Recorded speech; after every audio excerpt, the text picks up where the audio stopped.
Hey Nintendo fans and collectors, this is Lithium017 bringing you collecting tip number 3. This is where to find stuff, where to look. Now you've decided what you want to collect for, you've decided what your budget's going to be, well, where do you actually look?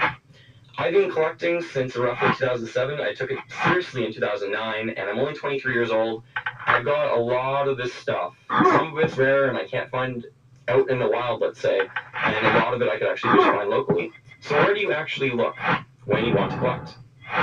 Well, I have 5 or 6 different options for you to look. Many of them might seem obvious, but hopefully I have something new to say. So the first thing I can suggest is simply talk to your friends. Your friends might not be into collecting or keeping old video games, and they might still have them. Now, your friends also, if you let them know you want to collect, and you let them know what games you might want, when your birthday comes around, you never know. They might surprise you. For example, my good friend Jordan, he gave me a Turok Complete game because I was missing it on the N64 when my birthday hit.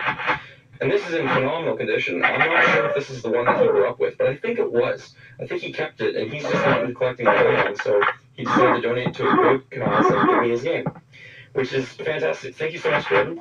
So definitely talk to your friends. The next thing I can suggest is go to your garage sales.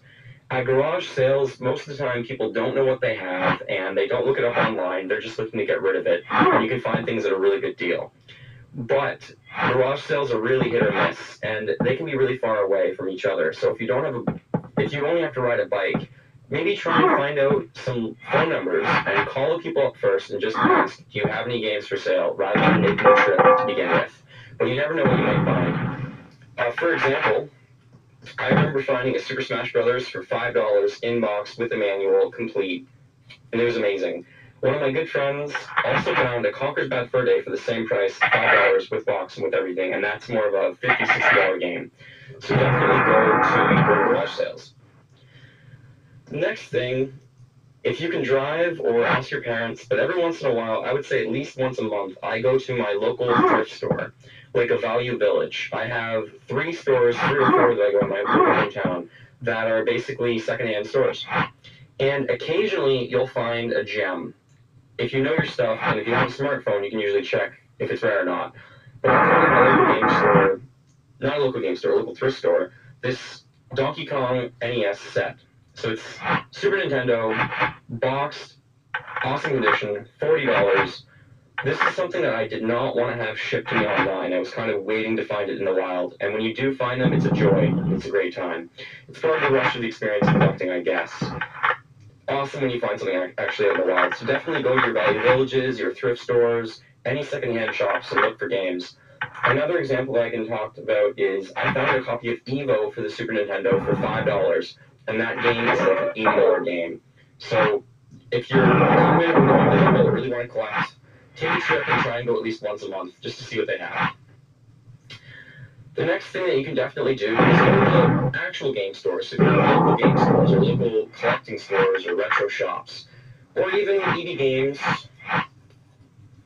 or GameStop or something like that. Sometimes they have really good deals. When Blockbuster was going out of business, they were selling games at a ridiculously low price, and that's where I actually picked up this copy of Spirit Tracks that's sealed. I normally don't collect for handheld, but this time I decided to do so because it was, I think it was $15 or something like that or less, and it's sealed and it's a Zelda game, so I decided to keep it like that.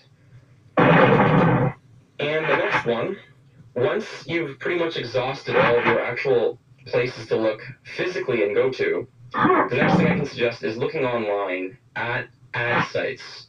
So not actual auction sites, but something like a Kijiji.ca or a Craigslist or your local newspaper ads. So go there and read some of the ads and send off some messages, but if you actually want to meet the person, if you want to meet them in person, actually buy something or sell something, definitely go with a friend, go with a parent, meet at a neutral location like a Starbucks or a coffee shop or something like that. I'm not really comfortable with having people come to my house, so I more than often actually just simply meet them at a neutral location. So examples I have for that are all of these NES games.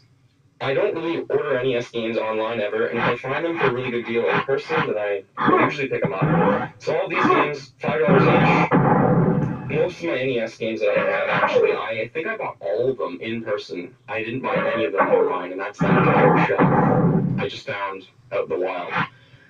Normally, on Kijiji and things, more people are figuring out what things are worth, but occasionally you'll find a really good deal. So just be patient and hunt online if you can. Then, when all else fails, the next thing to do is to actually go to the auction sites online, like an eBay or an Amazon or something like that.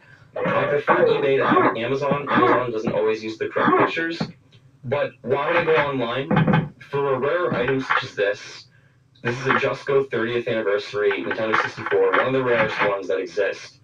There is no way that I would possibly find this in the wild. So once I had some holes in my collection to fill and I knew that I actually wanted this, that's when I went online and would just search there all the time until I got lucky. Be patient, and you can eventually find a deal. But for now, I would suggest just stick to eBay. Don't use those other sites. If you're looking for rare things from Japan, maybe wait a while until you really get into collecting. So those are all the places I can suggest to look. Maybe I'll just go through them really quickly again. Talk to your friends. Definitely go to garage sales. Look at your local thrift stores. Go to your local game stores and your GameStop and your EB Games. Sometimes they have really good deals. You never know. I bought a game Geist for 99 cents the other week for GameCube, and that was actually at EB Games, so sometimes they do have ridiculously good sales. Definitely check out local ad sites, and then if all else fails, turn to eBay. So that is my collecting tip number 3. Hope all of you have a great day and have a happy beginning of December. Talk to you later, guys.